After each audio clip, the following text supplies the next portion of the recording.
Assalamualaikum warahmatullahi wabarakatuh. Para siswa dan siswi Madrasah Tsanawiyah yang saya banggakan dan saya sayangi, saya memberikan video pembelajaran mata pelajaran prakarya kelas 9 semester 2 untuk Madrasah Tsanawiyah. Pengolahan produk setengah jadi. Indonesia mempunyai berbagai sumber makanan yang bisa dimanfaatkan, baik yang berasal dari tumbuhan maupun hewan.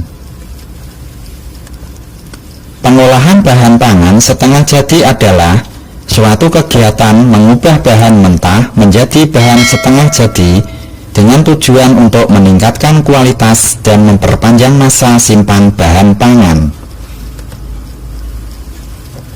Olahan pangan setengah jadi adalah mengolah bahan baku pangan dengan proses pengawetan, baik pengawetan secara kimia, fisika, maupun mikrobiologi, menjadi aneka ragam olahan pangan setengah jadi yang digunakan selanjutnya sebagai bahan baku pangan. Beberapa contoh olahan pangan setengah jadi sebagai berikut. A. Makanan kalengan, seperti sarden dan kornet. B. Makanan olahan seperti sosis, nugget, dan bakso. C. Makanan yang diawetkan seperti ikan asin dan daging asap. D. Jenis tepung-tepungan seperti tepung terigu, tepung tapioka, tepung beras, dan tepung kanji, dan lain-lain. E. Makanan yang dibekukan. Beberapa manfaat dan keunggulan makanan setengah jadi antara lain: A. Mudah dikemas. B. Menjadi salah satu komoditas ekspor impor. C. Dapat diolah lagi menjadi berbagai macam keperluan. D. Mudah disimpan. E. Lebih tahan lama. Bahan pangan setengah jadi ada dua jenis. A. Bahan pangan setengah jadi hasil peternakan.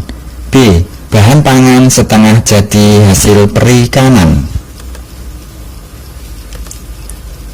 Bahan pangan setengah jadi hasil peternakan antara lain: A. Kornet. B. Telur asin. C. Keju. D. Bakso. E. Dendeng. Bahan pangan setengah jadi hasil perikanan antara lain: 1. Petis. 2. Cumi kering. 3. Bakso ikan. 4. Kerupuk ikan. 5. Kecap asin. 6. Filet ikan. 7. Rumput laut. 8. Ikan asin. 9. Ikan kaleng. 10. Surimi. 11. Terasi udang. Mengolah bahan pangan setengah jadi menjadi produk pangan siap konsumsi. A. Menggoreng. B. Membakar. C. Memanggang. D. Merebus. E. Mengukus. Dalam kaitannya dengan makanan, hasil samping yang sering ditemukan ada usus, kepala ayam, ceker ayam, dan tulang ikan. Apabila dicermati, berbagai bahan samping tersebut masih bisa diolah menjadi bahan pangan. Pengertian bahan pangan hasil samping. Indonesia dikenal sebagai negara yang kaya akan bahan pangan perikanan dan peternakan. Hasil samping dari bahan pangan hasil perikanan dan peternakan tersebut dapat dimanfaatkan menjadi makanan seperti mie bakso, ceker ayam, keripik ceker ayam, dan kerupuk kulit ikan. Apa yang dimaksud bahan pangan hasil samping? Bahan pangan hasil samping merupakan bahan sisa dari pengolahan hasil peternakan atau perikanan yang masih bisa dimanfaatkan menjadi masakan atau sebuah produk olahan yang bernilai ekonomis. Beberapa jenis bahan pangan hasil samping yang bisa kita dapatkan. A. Kulit ikan dapat diolah menjadi kerupuk kulit ikan yang lezat, antara lain kulit ikan tenggiri, tuna, kakap merah, pare, hiu, lele, bandeng, dan belut. B. Kulit sapi bisa diolah menjadi kerupuk kulit atau lebih dikenal dengan nama jange dan rambak.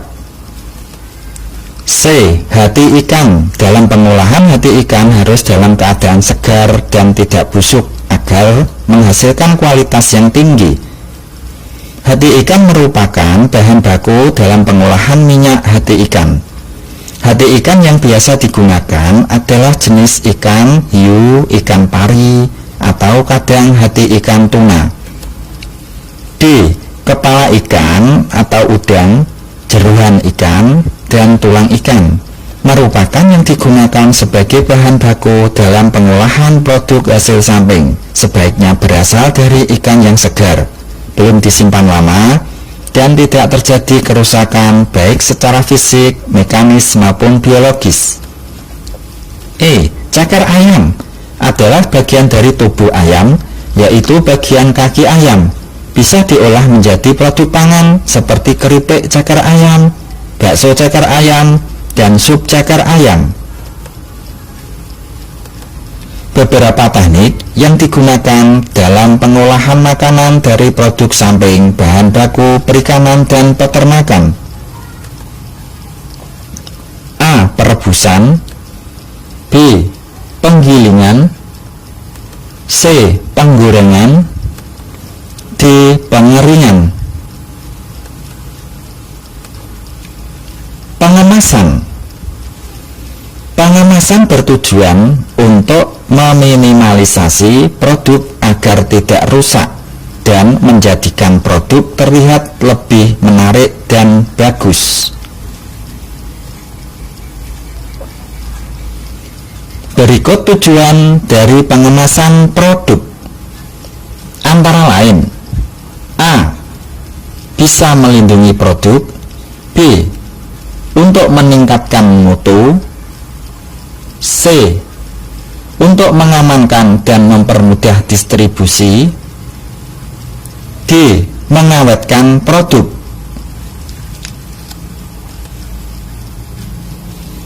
Demikian, kurang lebihnya mohon maaf. Semoga bermanfaat untuk kita semua. Terima kasih. Wassalamualaikum warahmatullahi wabarakatuh.